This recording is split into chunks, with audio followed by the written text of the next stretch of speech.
Thank you, Mr. Presiding Officer. First, I'd like to thank the residents and cities of Dunwoody, Doraville, Brookhaven, and Tucker for allowing me to introduce myself to them as the District 1 DeKalb County Commissioner. It was a pleasure talking with the governing authorities, and I look forward to collaborating with them on some exciting future projects, such as the trail system that we've been talking about. This Wednesday at 6:30, I'll be holding a Spanish language town hall meeting to talk about the COVID-19 and encouraging our Spanish community members to continue practicing safety measures and also provide them information regarding the vaccine. Anyone attending is welcome to provide their name, number, and email address, which will be then forwarded over to the Board of Health.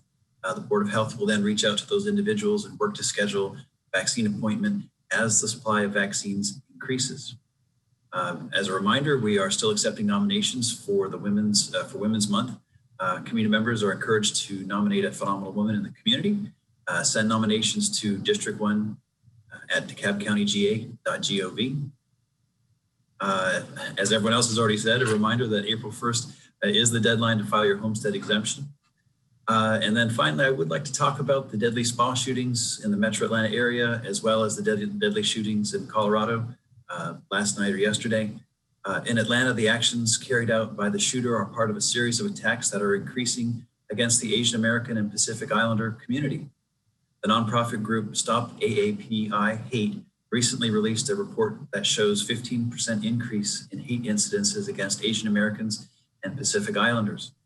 In 2019, the group had reports of 2,804 hate incidents. In 2020, that number grew by 15%.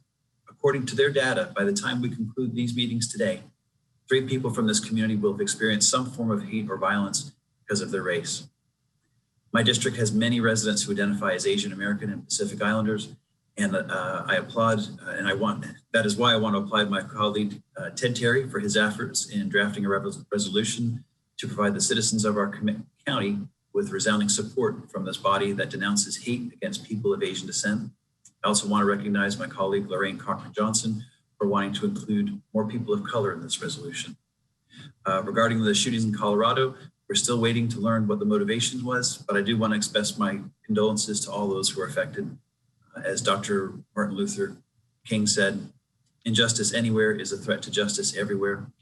For whatever the reason behind all of these terrible events in the past week, we must stand together and protect our communities. With that, Mr. Presiding Officer, I yield back my time.